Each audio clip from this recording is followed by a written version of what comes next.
It was a cold December night in 1957. 7-year-old Maria Ridulph was playing outside with her best friend when a friendly stranger approached them, smiling, polite, and carrying a handful of toys. Minutes later, Maria was gone. Her disappearance would trigger one of the largest manhunts in U.S. history. But what made this case unforgettable wasn't just the tragedy, it was how, decades later, the wrong man was accused, convicted, and ultimately exonerated. This is the story of Maria Ridulph, and how memory, suggestion, and time turned a town's grief into a devastating mistake. It was December 3, 1957, in the small town of Sycamore, Illinois. The snow had just begun to fall, and children were playing outside after dinner. Among them were two best friends, Maria Ridulph and Kathy Sigmund, both 7 years old.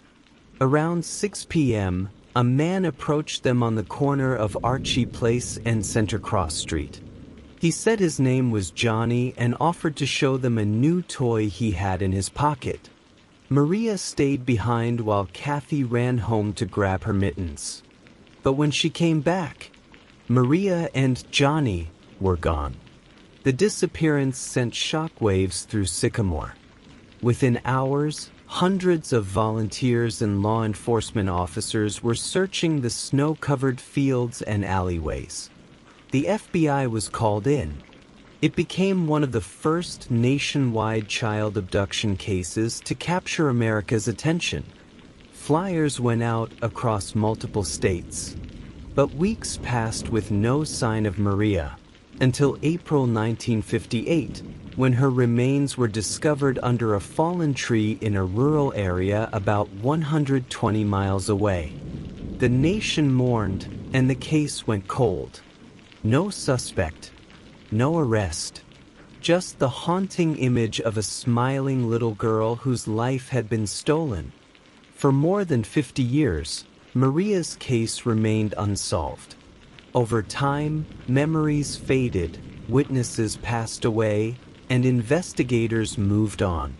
But in 2008, the case resurfaced when Maria's childhood friend, Kathy Sigmund, now an adult, said she believed she could finally identify Johnny.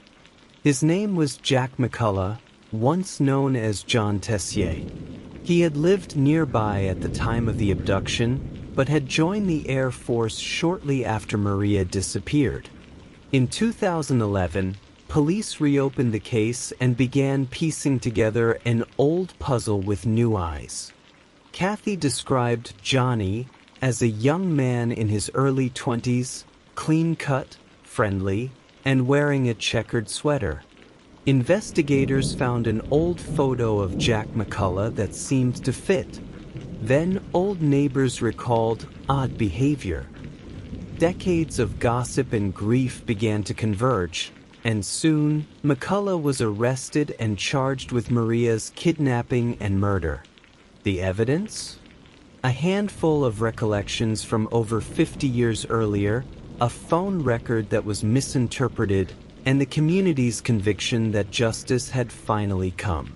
In 2012, after one of the longest gaps between crime and conviction in U.S. history, McCullough was found guilty and sentenced to life in prison.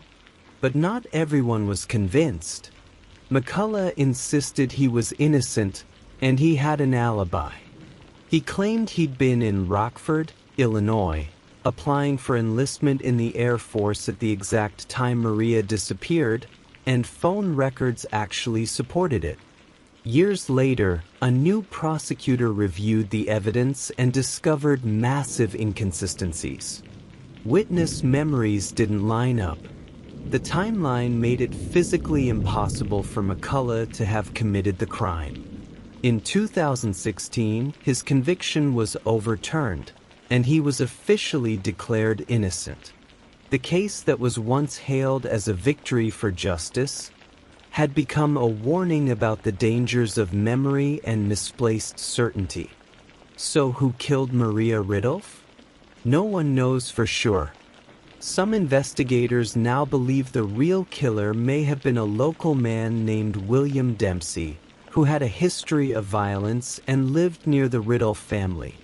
Others suspect an unknown transient who passed through Sycamore that winter. The truth may be lost forever, buried beneath time, emotion, and decades of failed investigations. But one fact remains. A man lost years of his life because of faulty memory, suggestion, and the human need to find someone to blame. The Maria Ridulph case changed the way investigators handle eyewitness accounts. Today, experts understand that human memory isn't like a recording. It's fragile, emotional, and easily influenced. What we think we remember can be shaped by questions, photographs, or the stories we've heard repeated. In Maria's case, memory became both the key to justice and the cause of injustice.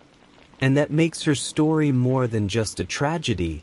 It's a warning for every generation that seeks truth in the fog of time.